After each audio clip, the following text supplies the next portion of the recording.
Welcome Facebook live stream viewers. Wow, I think I'll try that again. Welcome Facebook live stream viewers. Welcome to highlights from the Silver Linings Playbook. It's time for 11:30 at 11:30.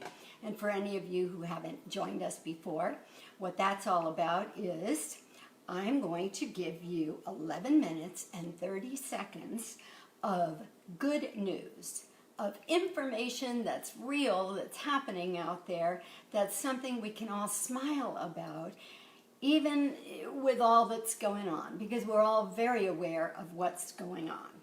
So I've decided I'm going to start my segments every day with a little full disclosure, little bit of full disclosure information. So here's my concern today. One of the things I read on the internet that I got a kick out of was we're all about 3 weeks away from knowing what everybody's natural color is. Yeah, we're back on the little hair thing. And I'm struggling just a little with my bangs today. I think maybe during this time that we're together, because we now know it's going to be until April 30th, which I think is certainly for the highest good of all, even though when I heard those words, my heart kind of went, ooh, oh no. But I'm discovering some new streets to walk on. I'm discovering new things to do we'll talk about in a minute. But back to the hair story.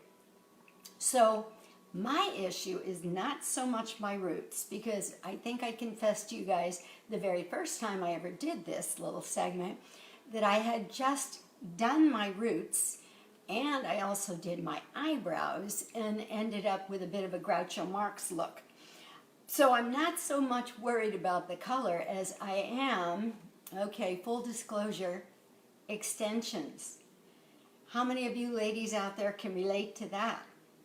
Now for you gentlemen, and for those of you who don't know anything about extensions, and gosh, I just have to put my glasses on for a minute and see who's here. Oh my goodness, so many cool people. Joseph Campio, how good to see you. And Kelly Burke, oh my gosh, from my childhood, from my youth. And Don and Alexander and Lori, oh my goodness, how fun. And Bobby Brink, oh my goodness, Bobby, I've been thinking about you all weekend. Bobby owns a fabulous place that is a sanctuary for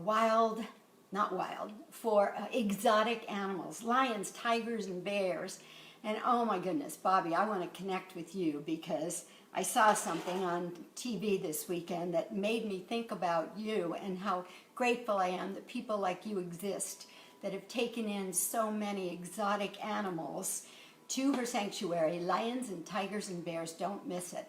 Oh my goodness, there's lots of you here today, and I want to say I missed you guys. I missed you guys. Oh, I'm so excited. I'm saying too many things and not finishing my sentences. Okay, let me back up. Bobby, I definitely want to connect with you and hear what you think about this show that's on Netflix now that is sort of in the genre of what you do, but not with the heart and the love and the beauty that you do it. All right, on to the extension story. So I'm about not even 3 weeks away from, those of you that don't know, extensions are attached to your own hair. And then your hair grows. So after a while, where it's attached has to be moved up back to the root of your hair. Well, here we all are here. It takes a special tool to undo this bead and move this hair back up, and I don't have it. So my darling Chelsea, I'm going to have to talk to you and see if there's something we can do. But a heads up, guys, there may be a day when we get together in the morning here and I'm going to have hair up to here or here. I don't even know where my own hair actually is right now. So these are some of the dilemmas that we women have to deal with. Any of the rest of you out there with extensions, I'd love to hear your stories or what you're doing. Please, guys, put comments in and send me your good news too, because I need material for doing this every day, you know. There's a lot of great stuff happening out there. I'm excited that I talked to my friend John in New York this morning, and his grandma is fine. They thought she was not going to make it, and the next day she rallied, and they're getting ready for discharge, so that's cool. My friend John Sahar, went through a hair-raising time trying to get his son home from Nicaragua. But not only did he get him home, they were together on the birthday that they both share, born on the same day. Now that's really cool news, isn't it? What about the story of Coco Dance? Actually, her last name is Johnson. From Pasadena, my old stomping grounds. She was diagnosed with cancer the day after her 8th grade graduation. She missed her first year of high school, but the other day she came home from the hospital after her last chemo treatment, and the neighborhood gave her a parade. Everybody was out there with her. They were all 6 feet apart. They were all out there cheering and welcoming her and loving her. I thought that was an amazing, beautiful story. And by the way, I heard it on what I believe is a new show that I think you'll all love. If you're here on these segments with me, you're people who are looking for good news. We all want some good news. And John Krasinski from The Office has created a little show called Some Good News, otherwise known as SGN. And he is funny, he's terrific, he's doing little segments with people out there who you will know, like Steve Carell. So that was a delightful little addition to my morning. My daughter Erin turned me on to Some Good News. So check it out. You'll find it on YouTube. And I'm sure if you Google it, it will come up. I have to tell you too, I spent 3 days in an online workshop this weekend. You know, for a while anyway, the world is moving to online, isn't it? And I did a workshop with Sandra and Daniel Biskind called Activating Enlightenment. And oh boy, it was amazing. And some of the things I learned, I'll want to be sharing with you in the coming days. But the bottom line is that, you know, whether we're getting the results we want in our lives, or especially if we're not, it may not be because we have bad luck. It probably isn't because nobody up there likes me. It could very well be that you're running old programs that are locked into your DNA. They're not programs you really want to be running. And that's what we worked on for 3 days. And I had to tell you, the idea of being online for 3 days was a little daunting for me, but it was amazing.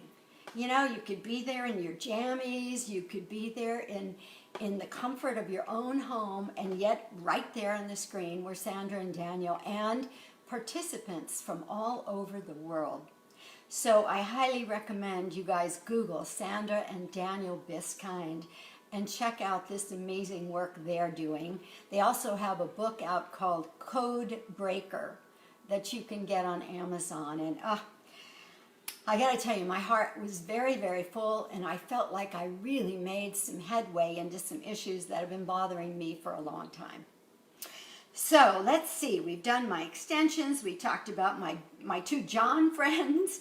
I started to say my Johns, but then I realized that's not going to be a good statement. My weekend workshop, Coco Johnson, oh, that was such good news. And then some other things. Now, I have to confess, once again, I have not stood on my front porch and clapped for the healthcare workers at 8 o'clock at night like I've asked you guys to do. But let's recommit to that. And if for some reason the idea is just too embarrassing to you, if your neighborhood is a quiet little neighborhood and people are going to think that you're certifiable if you stand on your front porch and cheer, then just stand on your front porch, put your hands on your heart, and just send them a beautiful thank you. Just think about what they're doing for us and just say thank you. I think energetically that would be just as valuable, just as beautiful. Excuse me. And it's the heart of it that matters anyway, right? That we're grateful, that we see what they're doing, and that we want them to know how thankful we are. So let's see, other good news. Excuse me. You know, I don't cough the whole day or have this throat thing until the moment I actually need my voice. The rest of you ever have any issues like that where it's like everything was working perfectly until the moment you need it to be working perfectly, and then your knee goes out, or you get a pain in your arm, or your back hurts. I don't know. Okay, some other good ideas that I heard over the weekend. My dear friend Robin Mascari had a birthday, and her family, like my family, usually has big celebrations for birthdays. But obviously, with things the way they are, that couldn't happen. So guess what they did? They had a family Zoom time. The whole family got on Zoom, and they hung out together for quite a while. And everybody did a little check-in, talked about how they're feeling, what's going on with them. And of course, isn't that the most important part of family gatherings anyway? So I was actually thinking of telling that to my family and my daughter, who I think we're on a psychic wavelength that's amazing. The next day, she literally puts it in the family text chat. How about we all do Zoom for Easter? So that's what we're doing. And I would like to suggest that that might be a great idea for a lot of you. Plan a family Zoom thing, and if you don't know Zoom, get an account. You can get it either really inexpensively or free. It's easy to learn. If I can do it, you guys know how techie challenged I am. If I can do it, anybody can do it. So think about that as a way to connect with your family. Oop, and there's my timer. My 11 minutes and 30 seconds for today is up. But I just want to say, be sure to stay in touch with putting some structure in your day. I got up this morning, I meditated, and then I discovered, much to my thrill, that my gym has little online classes you can do. So I did a class, I did my cardio, I felt great, and now I'm going to go take a walk and discover a new street to walk on. So I was thinking, let's commit every day to doing something. What's that old line? Something old, something new, something borrowed, something blue. So something old, connect with an old friend. Something new, find a new place to walk or something new to do. Clean out a new drawer. Something borrowed, borrow an idea from somebody else, like our Zoom thing. Something blue, that one stumps me a little bit, but I'm wearing blue, so I guess that qualifies. All right, I'll let you go. So good to see you guys again. I'll be back at 11:30 tomorrow for 11 minutes and 30 seconds of more good news. Take care. Bye-bye. Good to see you. Thank you, so many of you, for being here. Here I go.